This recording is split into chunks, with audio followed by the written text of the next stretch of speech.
Hello everyone, मैं मुस्कान स्वागत करती हूँ मेरे यूट्यूब चैनल लेक्सोपीडिया में।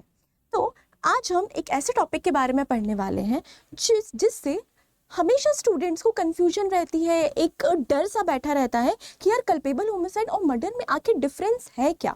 तो इस टॉपिक को आज मैं बहुत आसानी से आपको समझाऊंगी और हम ये भी देखेंगे साथ साथ कि इस टॉपिक से किस तरीके के क्वेश्चंस आते हैं, उनको अप्रोच कैसे करना है। तो आज के सेशन में लास्ट में मैं आपको ये भी बताऊंगी कि मेंस की आंसर राइटिंग इस टॉपिक के पर्सपेक्टिव से करनी कैसे है। ठीक है, तो यहाँ पे कल्पेबल होमिसाइड और मर्डर के बारे में आज हम पढ़ने वाले हैं। ठीक है, अब देखो, कल्पेबल होमिसाइड और मर्डर को पढ़ने से पहले मैं आपको एक क्राइटेरिया बताना चाहूंगी कि प्रीलिम्स, मेंस और इंटरव्यू में इस टॉपिक से कहाँ से कैसे कैसे क्वेश्चंस पूछे जाते हैं, चाहे वो हम हर स्टेट जुडिशरी की बात करें, एमपी, मध्य प्रदेश, राजस्थान, एवरीवेयर। ठीक है, कि यहाँ पे किस किस टाइप के क्वेश्चंस आते हैं। तो मैंने कुछ क्वेश्चंस सैंपल क्वेश्चंस आपकी लास्ट स्लाइड में रखे हैं। सबसे पहले हम लास्ट स्लाइड में ही चलते हैं कि किस किस टाइप के क्वेश्चंस हैं। ओके, या ठीक है, तो यहाँ पे सबसे पहले अगर आप क्वेश्चन देख रहे होंगे तो यहाँ पे पूछा गया है, when does culpable homicide not amounting to murder. ठीक है, मतलब कल्पेबल होमिसाइड का मर्डर में कन्वर्ट नहीं होगा। अभी सिर्फ क्वेश्चन दिमाग में रख लीजिए, फिर हम एक एक करके हर टॉपिक को समझेंगे और सॉल्व करेंगे। What do you understand by culpable homicide? Culpable homicide का क्या मतलब होता है? When does culpable homicide amounting to murder and what are its exceptions. ठीक है, अब देखो, ये क्वेश्चन पढ़ना सबसे अच्छी एक एबिलिटी होती है स्टूडेंट की, जो कि लोग ध्यान नहीं देते हैं। ठीक है, लेकिन अब जैसे यहाँ पे पूछा गया है नॉट अमाउंटिंग टू मर्डर, और वहीं पे यहाँ पे पूछा गया है what do you understand by culpable homicide and when does it amounts to murder. तो ये चीजें नॉट कहाँ पे दिया है, कहाँ पे नहीं दिया है, इन सारी चीजों का आपको ध्यान रखना पड़ेगा। Distinguish between culpable homicide and murder in the light of R versus Govinda. अब अगर जो स्टूडेंट की मेंटेलिटी होती है वो सिर्फ यहीं तक पढ़ के बस देख लिया कि हाँ कल्पेबल होमिसाइड और मर्डर के बीच में डिफरेंस ही तो बताना है, लेकिन ये देखना भूल गए कि आर वर्सेस गोविंदा का केस भी बताना है। तो वो आपको, अगर आपने ये केस नहीं लिखा होगा तो वहां पे आपको मार्क्स कट जाएंगे आपके। ठीक है, और ये एक प्रैक्टिकल प्रॉब्लम है जो कि जब हम पढ़ लेंगे सारे कॉन्सेप्ट्स को उसके बाद हम इसको देखेंगे। ठीक है, तो हम वापस चलते हैं अपनी पहली स्लाइड में। This homicide. तो हम स्टार्ट करते हैं होमिसाइड से कि होमिसाइड क्या होता है, फिर हम कल्पेबल होमिसाइड पढ़ेंगे, फिर हम मर्डर पढ़ेंगे, फिर उसके बाद उसके एसेंशियल्स, एक्सेप्शंस, डिफरेंस। इस तरीके से हमारा आज का पूरा टॉपिक कवर हो जाएगा। ठीक है, तो चलते हैं, हम कुछ इंटरेस्टिंग बातें करते हैं, कॉन्सेप्ट पढ़ते हैं कि सपोज देखो क्या है होमिसाइड। होमिसाइड दो वर्ड से बना हुआ है। अगर हम इसको ऐसे देखें तो होमी और साइड। ठीक है, होमिसाइड, होम का मतलब होता है ह्यूमन और साइड का मतलब होता है कटिंग। कुछ अजीब से वर्ड्स, कुछ खतरनाक से वर्ड्स मैं यूज करूंगी, प्लीज डरना मत। ठीक है, होमी मतलब होता है ह्यूमंस, ठीक है, और साइड मतलब होता है कटिंग। इसका मतलब होमिसाइड मतलब क्या होता है? कटिंग ऑफ ह्यूमंस, है ना, किलिंग ऑफ ह्यूमन बीइंग्स। तो होमिसाइड क्या क्या हो सकता है? होमिसाइड या तो ये आपका इंटेंशनल होगा, ठीक है, क्या होगा? इंटेंशनल होगा या फिर एक्सीडेंटल होगा। इंटेंशनल या फिर एक्सीडेंटल होगा। ठीक है, इंटेंशनल मतलब जहां पे मेंस्ट्रुआ है और एक्सीडेंटल मतलब जहां पे मेंस्ट्रुआ नहीं है। तो अगर मेंस्ट्रुआ नहीं है तो फिर लायबल क्यों हो गए आप किसी भी एक्ट करने के लिए? नहीं होगे। ठीक है, क्योंकि आईपीसी में क्या चाहिए? मेंस्ट्रुआ और एक्टस रियस दोनों चाहिए। तो यहाँ पे तो चलो अगर एक्सीडेंटल है तो कोई रोल प्ले नहीं करेगा, कोई लायबिलिटी फिक्स नहीं होगी। लेकिन अगर इंटेंशनल है तो इंटेंशनल के केस में भी दो चीजें होती हैं। कौन कौन सी दो चीजें हैं वो? या तो क्या होगा? लॉफुल होगा या फिर अनलॉफुल होगा।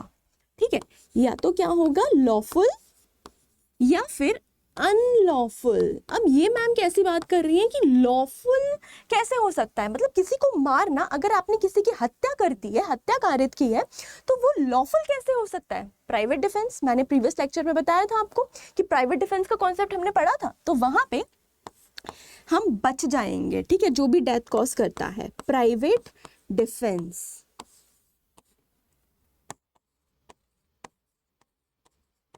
प्राइवेट डिफेंस, ठीक है।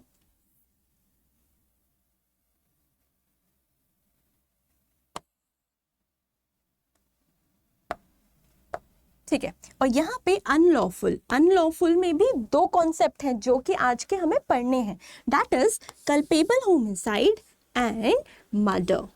ओके, मैं इसको CH से डिनोट कर रही हूँ, कल्पेबल होमिसाइड एंड मर्डर। ठीक है, अब देखो कल्पेबल होमिसाइड और मर्डर कहाँ पे दिया है? ये दिया है आपके सेक्शन 100 BNS, ओके, और ये दिया है आपके सेक्शन 101 BNS, सेक्शन 101 BNS, जो कि IPC में कहां पे दिया गया था?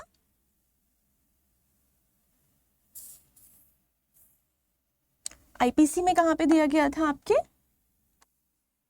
सेक्शन 299 IPC, ओके, और यहां पे दिया गया था आपके सेक्शन 300 IPC। ओके, इतना क्लियर है? अब हम बात करते हैं, चलो मतलब हम ये तो हम पढ़ चुके हैं, मेनली हमें पढ़ना क्या है? इस सेगमेंट को पढ़ना है जो कि अनलॉफुल वाला पार्ट है। ओके, तो यहां पे कल्पेबल होमिसाइड, अब देखो यहाँ पे हम एक कॉन्सेप्ट और पढ़ेंगे कि कल्पेबल होमिसाइड और मर्डर के बीच में डिफरेंस हम क्यों पढ़ रहे हैं। जरूर इनमें कोई सिमिलैरिटी रही होगी कि आखिर कल्पेबल होमिसाइड में जब कोई सिमिलैरिटी होगी तभी तो इनके बीच का हम डिफरेंस पढ़ रहे हैं, बनी बात है ना। तो कल्पेबल होमिसाइड और मर्डर के बीच में क्या सिमिलैरिटी है, अब हम वो पढ़ेंगे कि कल्पेबल होमिसाइड क्या होता है।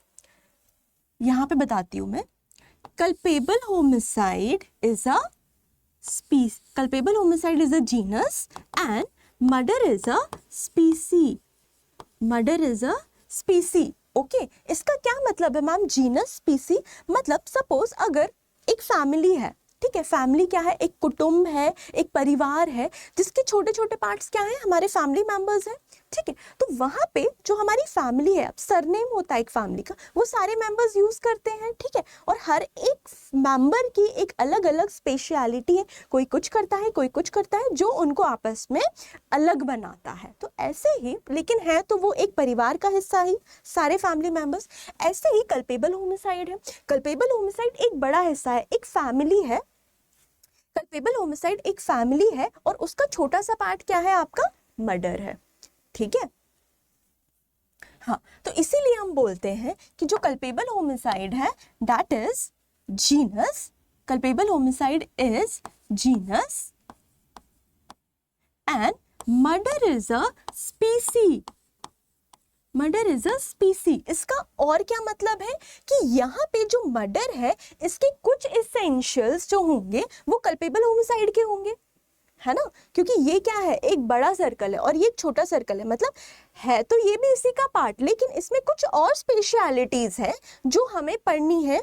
ओके, तो इसका मतलब एक स्टेटमेंट और निकल के आता है यहाँ से कि क्या निकल के आता है कि every murder is a culpable homicide, okay, every murder is culpable homicide but vice versa is not true, है ना। every murder is culpable homicide but every culpable homicide is not murder। इस स्टेटमेंट का मतलब समझ गए आप? I hope सबको clear होगी ये बात, और ये एग्जाम में बहुत आता है पूछने के लिए, ठीक है, कि हर मर्डर तो कल्पेबल होमिसाइड है। हाँ, हर मर्डर कल्पेबल होमिसाइड है, लेकिन हर कल्पेबल होमिसाइड मर्डर नहीं होगा। हाँ, ये जो पार्ट है ये क्या मर्डर है? नहीं, बट ये क्या है? कल्पेबल होमिसाइड है। तो इससे ये हम स्टेटमेंट जस्टिफाई कर सकते हैं, ठीक है। अब देखो अब हम आगे चलते हैं। अब हम बात करते हैं कल्पेबल होमिसाइड की। ओके, कि कल्पेबल होमिसाइड और मर्डर के बीच में डिफरेंस क्या है, उसके पहले हम क्या पढ़ने वाले हैं, एसेंशियल्स कल्पेबल होमिसाइड के। तो सपोज अगर ये है आपका कल्पेबल होमिसाइड, ये है आपका कल्पेबल होमिसाइड और ये है आपका मर्डर। ओके, तो कल्पेबल होमिसाइड के क्या क्या एसेंशियल्स होते हैं। सबसे पहला एसेंशियल है इंटेंशन टू कॉज डेथ। ठीक है, सबसे पहले क्या एसेंशियल है, इंटेंशन टू कॉज डेथ। अभी मैं एक एक चीज बताऊंगी, आपको क्लियर करूंगी। Intention to cause death. फिर सेकंड एसेंशियल है intention to cause bodily injury as is likely to cause death, but यहां पे intention to cause bodily injury, BI। Okay, bodily injury. Third, knowledge, knowledge that your act likely to cause death। अब देखो intention, intention to cause मतलब इरादा आपका क्या है, full fledged है डेथ कॉज करने का। अब हम इंटेंशन को कैसे जज करते हैं, सपोज एक एग्जांपल देती हूँ intention to cause death cause करने का, कि अगर कोई इंडिविजुअल है, ठीक है, अगर आपने उसको बंदूक से क्या उसके सर पे गोली मार रहे हो तो उसकी डेथ होनी ही होनी है।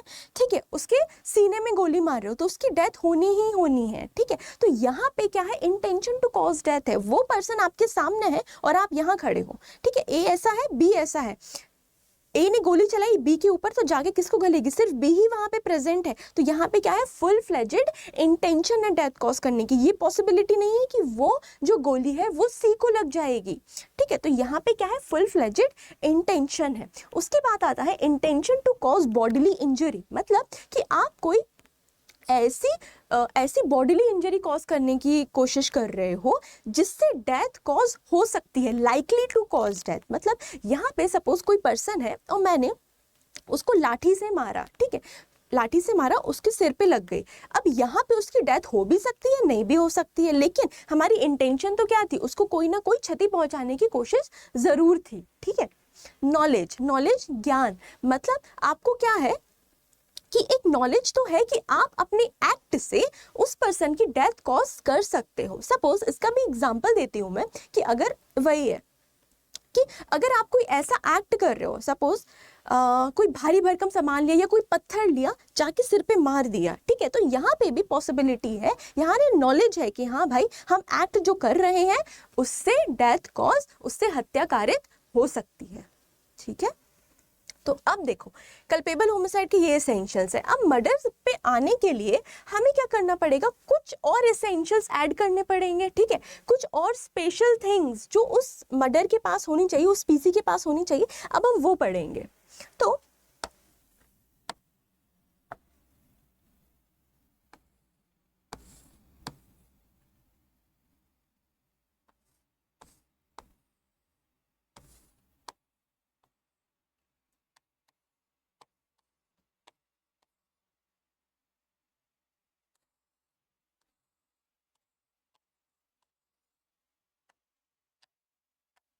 ठीक है, देखो यहाँ पे ये चीज सेम है, इंटेंशन इंटेंशन, यहाँ पे कोई अंतर नहीं है। यहाँ पे अंतर ये है कि अब अगर आपका केस सेकंड वाले एसेंशियल में फॉल हो रहा है तो यहाँ पे जो मर्डर के हैं हम वो दो एसेंशियल्स देखेंगे। ठीक है, सेकंड वाला यहाँ पे ये बोलता है कि knowledge,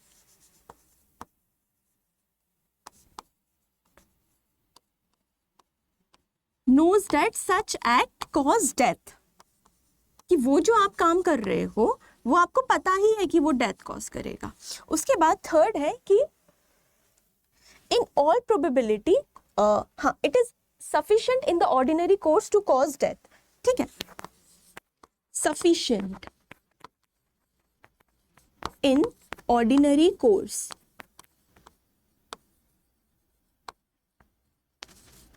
sufficient in ordinary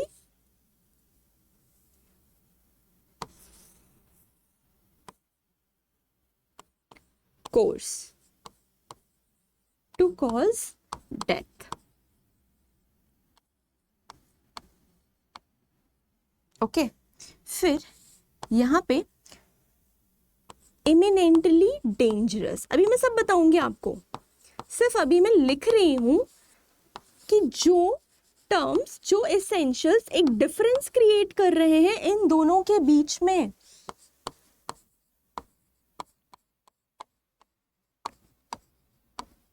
in all probability, ठीक है।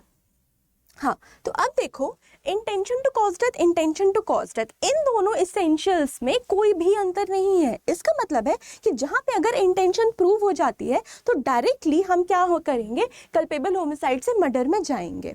अब जब हम कल्पेबल होमिसाइड से मर्डर में जाएंगे तो यहाँ पे कोई एक्स्ट्रा चीज प्रूफ करने की जरूरत नहीं है, बस यहाँ पे मर्डर में एक हेडिंग लिखी होती है, accept in the cases here in after accepted. उस लाइन का मतलब होता है, अगर आप अपने बेयर एक में देखेंगे तो उसका मतलब होता है कि जो सेक्शन 101 में 5 एक्सेप्शन दिए हैं, अगर वो चीज उनमें नहीं आती है तो फिर यही culpable homicide amounting to murder हो जाएगा। यहीं से ये वर्ड की उत्पत्ति हुई है, culpable homicide amounting to murder. मतलब कि अगर यहाँ पे ये इंटेंशन प्रूव हो जाती है और यहाँ, ठीक है, इंटेंशन यहाँ पे प्रूव हो गई तो डायरेक्टली हम कहाँ पे आ जाएंगे, मर्डर में। तो ये क्या हो जाएगा, culpable homicide amounting to murder. लेकिन अगर वो एक्सेप्शन में नहीं आएगा तो होगा, अगर वो उन 5 एक्सेप्शन में आ जाता है तो वो चीज क्या हो जाएगी आपकी, culpable homicide not amounting to murder. ठीक है, उसके बाद हम सेकंड पे चलते हैं, intention to cause bodily injury. अब जब यहाँ पे आते हैं तो हम सबसे पहले सेकंड वाले पॉइंट पे जाएंगे, मर्डर के सेकंड वाले पॉइंट पे। यहाँ पे क्या बोलता है कि knows that such act cause death, मतलब कि यहाँ पे ये पॉइंट तो ऐड है ही कि जहाँ पे आपकी इंटेंशन है उस बॉडीली इंजरी को कॉज करने की, और आपको साथ साथ नॉलेज भी है।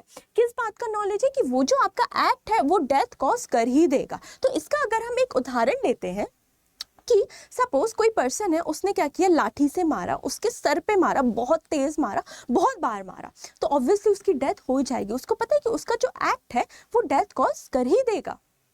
ठीक है, अब हम थर्ड वाले एसेंशियल पे चलते हैं, sufficient in the ordinary course to cause death. Sufficient है ऑर्डिनरी कोर्स में कि उसकी डेथ हो ही जाएगी। इसका मतलब है कि सपोज कोई पर्सन है, बहुत ज्यादा वो आईसीयू में एडमिट है, ठीक है, परसिस्टेंट वेजिटेटिव स्टेट में है, तो अगर हम सपोज उसके साथ क्या करें, कोई भी ऐसी चीज कर दे, मतलब उसका जो लाइफ सपोर्ट सिस्टम है वो हटा दे, तो ऑब्वियसली उसकी डेथ हो ही जाएगी, which is sufficient in the ordinary course to cause death. लेकिन यहाँ पे पहले से कोई बॉडीली इंजरी होनी जरूरी है, क्योंकि यहाँ पे बॉडीली इंजरी वाला पढ़ रहे हैं। उसके बाद अगर हम नॉलेज की बात करते हैं तो नॉलेज के केस में भी यहाँ पे कैसा होना चाहिए, इतना डेंजरस होना चाहिए कि सारी प्रोबेबिलिटी में वो डेथ कॉज करेगा ही करेगा।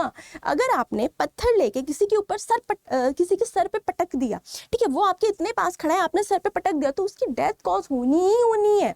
ठीक है, तो यहाँ पे आप समझ गए कि किस तरीके से हम कल्पेबल होमिसाइड से मर्डर की तरफ जा रहे हैं। तो उन्हीं केसेस में अगर ये प्रूव होने के बाद ये चीजें प्रूव हो जाती हैं तो हम क्या बोलेंगे, culpable homicide amounting to murder.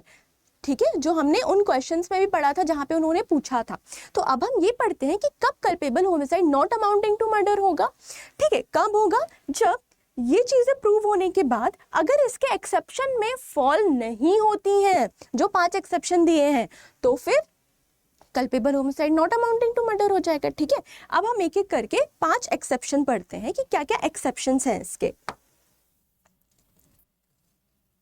Murder के।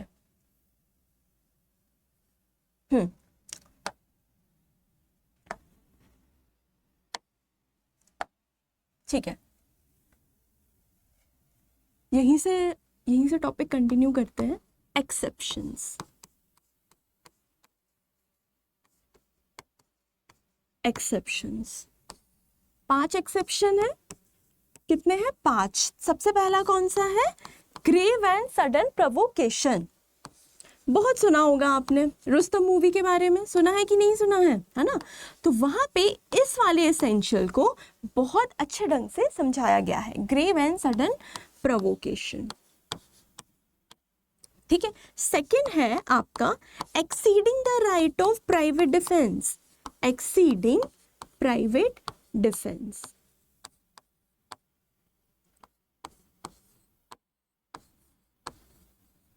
एक्सीडिंग प्राइवेट डिफेंस, ठीक है।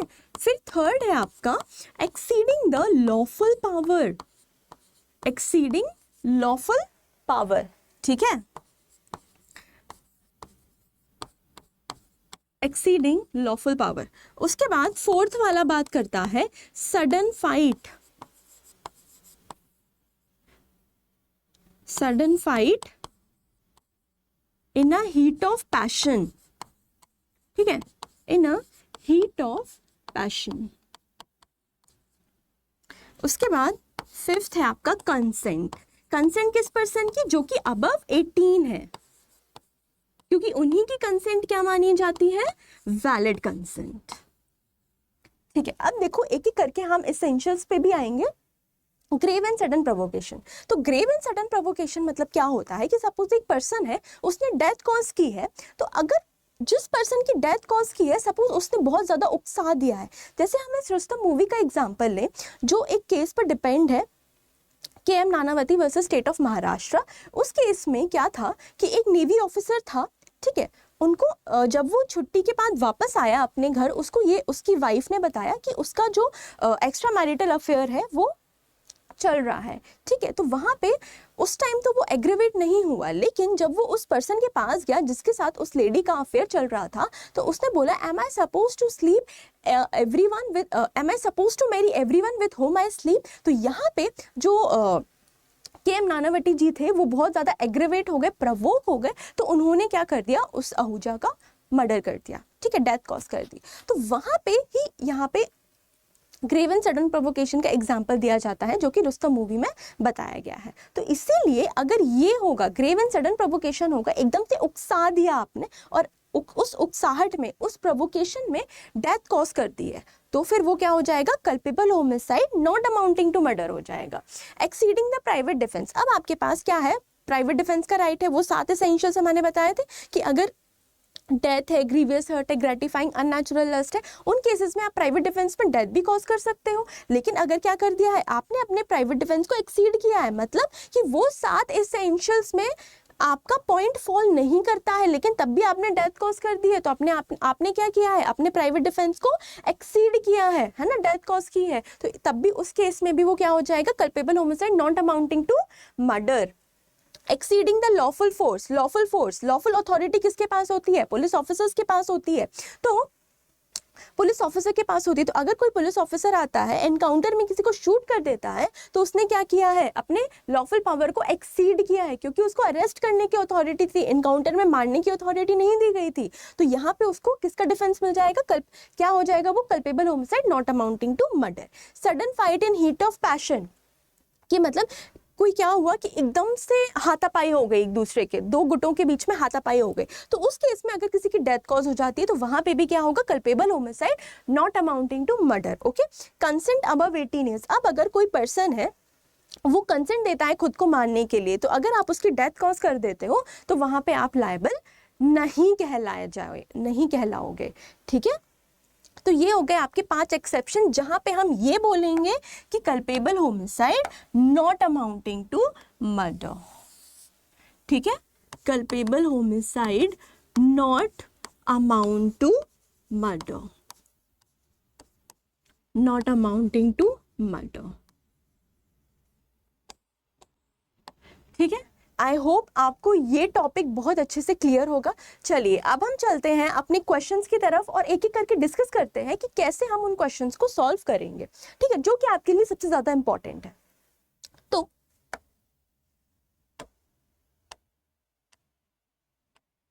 देखिए यहाँ पे एसेंशियल्स, हाँ ये मैंने एक्सप्लेनेशंस बताए हैं जो कि आप खुद भी पढ़ सकते हैं। ओके, एग्जाम्पल ये Salman Khan hit and run case जो कि कल्पेबल होमिसाइड का था, और जेसिका लाल केस, ये दोनों आप ध्यान रख सकते हो, ठीक है। कल्पेबल होमिसाइड और मर्डर ये आपका जीनस है, ये स्पीसी है, और फिर एलिमेंट्स ऑफ मर्डर, ठीक है।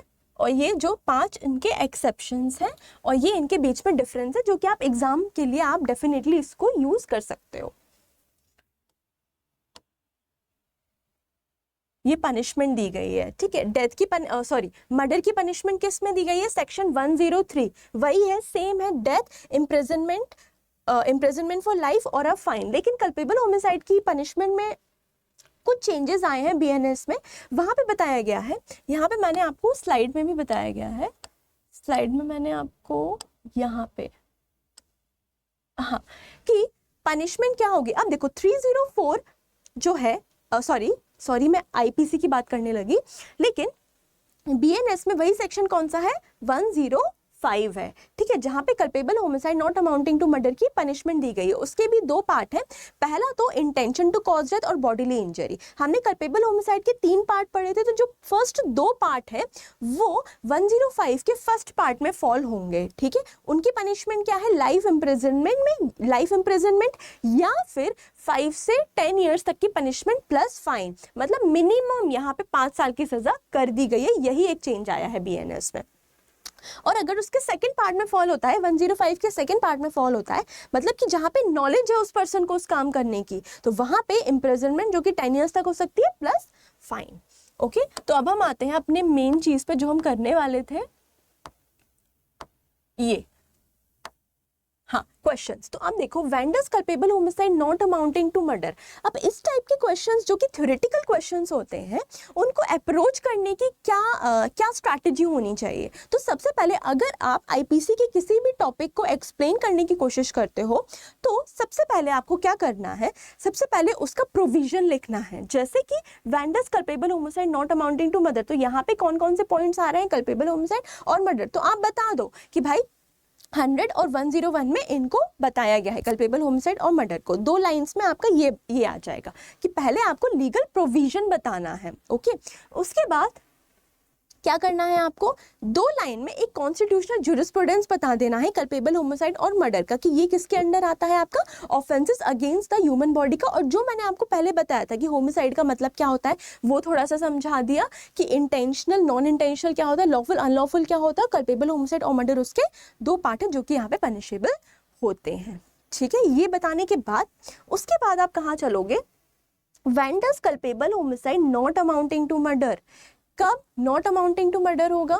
तो हमने क्या पढ़ा है? कल्पेबल होमिसाइड पे जाएंगे, उसके बाद मर्डर पे जाएंगे, है ना, मर्डर पे जाएंगे। तो जब मर्डर के एसेंशियल्स फुलफिल नहीं होंगे, ठीक है, या तो पहली कंडीशन क्या हो सकती है कि मर्डर के एसेंशियल फुलफिल ना हो तो नॉट अमाउंटिंग टू मर्डर हो जाएगा, तो डायरेक्टली 105 लग जाएगा। और दूसरी सिचुएशन क्या हो सकती है कि मर्डर के एसेंशियल भी फुलफिल हो रहे हैं। अब हम जंप करके किसके पास आ गए हैं?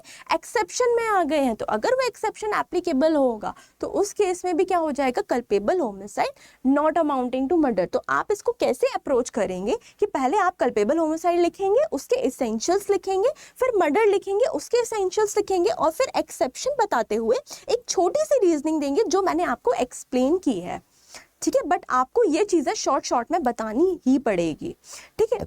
और जब लास्ट में आप एक छोटा सा कंक्लूजन दे दो कि hence in this way the culpable homicide does not amounting to murder। और theoretical questions में आप कैसे और मार्क्स गेन कर सकते हो? एक एग्जाम्पल को बता के। अगर आपको कोई बेयर एग का एग्जाम्पल नहीं भी आ रहा है तो आप अपने मन से भी ABC करके आप कोई भी एग्जाम्पल वहां पे दे सकते हैं, ठीक है। उसके बाद आता है what do you understand by culpable homicide. Same कि आपको कल्पेबल होमिसाइड बताना, अब डिफाइंड तो है नहीं कल्पेबल होमिसाइड, है ना, तो आप कैसे स्टार्ट करोगे? वही होमिसाइड का मतलब क्या होता है, फिर कल्पेबल का मतलब क्या होता है। कल्पेबल मतलब कि जो चीज पनिशेबल होती है, ठीक है, ऐसे ही। और इसके आपको क्या बताने हैं? एक्सेप्शंस, जो कि मैंने आपको बताए हैं। फिर distinguish between culpable homicide and murder in the light of R versus Govinda. अब देखो, ये मोस्ट इंपॉर्टेंट केस है आर वर्सेस गोविंदा, जिसमें कल्पेबल होमिसाइड और मर्डर के बीच में डिफरेंस बताया गया था। इस केस के थोड़े से फैक्ट हम जल्दी से पढ़ लेते हैं कि यहाँ पे हस्बैंड वाइफ थे, हस्बैंड ने अपनी वाइफ को मारा और उसको नॉक डाउन कर दिया, मतलब नीचे गिरा दिया, और अपने घुटनों से उसकी थ्रोट पे पैर रख के उसको बार बार उसने ब्लो दिया, है ना, बार बार उसको मारा, पीटा, और जिससे क्या हो गई? उस वाइफ की डेथ कॉज हो गई। तो यहाँ पे ये क्वेश्चन था कि क्या जो हस्बैंड है वो किस चीज के लिए लायबल होगा, कल्पेबल होमिसाइड या मर्डर के लिए। तो वहां पे कोर्ट ने कुछ गाइडलाइंस दी गई है कि जहां पे उनके बेसिस पे ये बताया गया है कि कल्पेबल होमिसाइड और मर्डर में डिफरेंस क्या है। तो अगर आप समझ गए होगे इस बात को, कि सबसे पहले तो हम ये देख लेते हैं, ठीक है। हाँ, अब जैसे ये वाला स्पेशल केस है कि distinguish between culpable homicide and murder in the light of R versus Govinda, इसको कैसे अप्रोच करेंगे? तो आपको सेम वही प्रोसीजर है कि आपको क्या करना है, कल्पेबल होमिसाइड और मर्डर का लीगल प्रोविजन बताना है, 2 लाइन में जूरिस्प्रूडेंशियल एसेस बताना है, ठीक है। उसके बाद आप क्या करोगे, कल्पेबल होमिसाइड बताओगे, उसके एसेंशियल्स बताओगे, मर्डर बताओगे, उसके एसेंशियल्स बताओगे। यहाँ पे एक्सेप्शन बताने की जरूरत नहीं है, ठीक है, क्योंकि उसकी नीड नहीं है। उसके बाद आप आर वर्सेस गोविंदा पे आ जाओगे, 2-3 लाइन में, जितनी मैंने जल्दी आपको फैक्ट्स बताए ना, बस 2-3 लाइन में आप फैक्ट्स बताओगे। इसमें अगर आपको, अब जैसे ऑब्वियसली मैं मान सकती हूँ कि स्टूडेंट्स को ये याद नहीं रहता है कि उस पर्टिकुलर केस में क्या क्या गाइडलाइंस दी गई थी, तो डेफिनेटली आपको मर्डर और कल्पेबल होमिसाइड के बीच का अंतर तो पता ही है ना, तो डेफिनेटली वो भी इस केस में ले डाउन किया गया होगा। तो आप अपने मन से भी क्या कर सकते हो, उसको लिख सकते हो, क्योंकि की पॉइंट्स तो सेम ही रहते हैं, ठीक है। आप अपनी लैंग्वेज में बस लिस्ट करके लिख सकते हो और बस बता दो कि hence this is the difference between culpable homicide and murder in the light of this case. और इन केसेस में ये अच्छा होता है कि अगर आपको ईयर याद हो, ईयर नहीं भी याद है तो भी कोई प्रॉब्लम नहीं है, ठीक है। हाँ, एक क्वेश्चन कर लेते हैं हम। An army jawan X who was away from his home for the past 2 years requested his, एक मिनट, हाँ, an army jawan X who was away from his home for the past 2 years requested his senior Y for leave, which Y refused. Annoyed at this, X fired 2 shots at Y, one shot hitting Y beneath the knee of the right leg, as a result of which he fell down, ठीक है। X fired another shot which hit Y at the upper left arm. Y dead after 10 days. Discuss the liability of X. अब देखो यहाँ पे क्या है, एक army जवान है X जो कि लीव के लिए अप्लाई करता है, लेकिन उसकी जो लीव है वो Y रिफ्यूज कर देता है, जो कि उसका सीनियर होता है। तो यहाँ पे उस एग्रीवेशन में X क्या करता है कि उसको 2 शॉट्स मार देता है। X fire 2 shots eight Y, एक बार उसके नी पे मारता है और एक बार उसको क्या करता है, ऐसे मारता है उसके अपर लेफ्ट आर्म में, ओके। तो उसके बाद X की डेथ हो जाती है आफ्टर 10 डेज। तो हमें बताना है कि क्या लायबिलिटी होगी X की। तो आप खुद सोचिए कि यहाँ पे अगर कोई ये सोच रहा है कि यार यहाँ पे ग्रेव एंड सडन प्रोवोकेशन लग जाएगा कि उसने लीव अप्रूव नहीं किए तो इससे बहुत गुस्सा आ गया और उसने मार दिया, तो यहाँ पे culpable homicide not amounting to murder हो जाएगा। नहीं भाई, ऐसा नहीं होगा, क्योंकि यहाँ पे उसकी इंटेंशन थी। ये कोई बात नहीं होती है कि आपने लीव रिफ्यूज कर दी, इससे आप बहुत ज्यादा एग्रेवेट हो गए, नहीं। और उसने इंटेंशन के साथ 2 शॉट्स मारे। अगर एक मारता तो चलो हम मान भी लेते, लेकिन यहाँ पे उसने 2 शॉट्स मारे। 2 शॉट मतलब कि यहाँ पे क्लियर कट इंटेंशन पता चल रही है X की कि वो मारने की ही कोशिश कर रहा था। अगर कोई ए पर्सन है, वो एक बार मारता है तो चलो वो अनइंटेंशनल माना जाता है, लेकिन अगर वो बार बार मार रहा है तो यहाँ से उसकी इंटेंशन क्लियर कट हमें पता चल जाती है। तो इसीलिए यहाँ पे भी क्लियर इंटेंशन पता चल रही है, तो और डेफिनेटली X किसके लिए लायबल होगा, मर्डर के लिए होगा, ठीक है। तो इन प्रैक्टिकल क्वेश्चंस को अप्रोच कैसे किया जाता है कि सबसे पहले आप क्या करोगे, एक आप लीगल प्रोविजन बताओगे, वो तो चीज़ आपको करनी ही करनी है। उसके बाद आप एक इशू फ्रेम करोगे। इशू फ्रेम करने का मतलब क्या होता है कि यहाँ पे क्या whether X is really liable for the offence of culpable homicide and murder, ठीक है। जो आपको क्या डिटरमाइन करना है, इशू मतलब होता है कि आपको क्या डिटरमाइन करना है। उसके बाद आप क्या बताओगे, लीगल प्रोविजन बताओगे, ठीक है। कल्पेबल होमिसाइड क्या होता है, मर्डर क्या होता है, दोनों के एसेंशियल बता दिए, दोनों में डिफरेंस बता दिया, शॉर्ट में एकदम, जैसे मैंने की पॉइंट्स आपको बताए थे। वैसा करने के बाद आप क्या करोगे, हाँ, फिर जो भी आपके पास लीगल प्रोविजन है आप वो बताओगे, थोड़े से फैक्ट्स बताओगे इस केस के। लीगल प्रोविजन के पहले ही आप थोड़े से फैक्ट्स बताओगे, फैक्ट्स बताने के बाद आप लीगल प्रोविजन बताओगे। उसके बाद आप अपनी क्या दोगे, रीजनिंग दोगे, ओके, जो कि जिस पर सबसे ज़्यादा मार्क्स आपके डिपेंडेंट होते हैं। और ये मान लो कि रीजनिंग जिसकी सही होगी वो ज़्यादा मार्क्स लेके आएगा। और लास्ट में एक छोटी सी लाइन हैंड्स, तो इंट्रोडक्शन 2 लाइन्स में, लीगल प्रोविजन, और लास्ट में कंक्लूजन, बस इतना ही तो करना है। मजा आया ना आपको?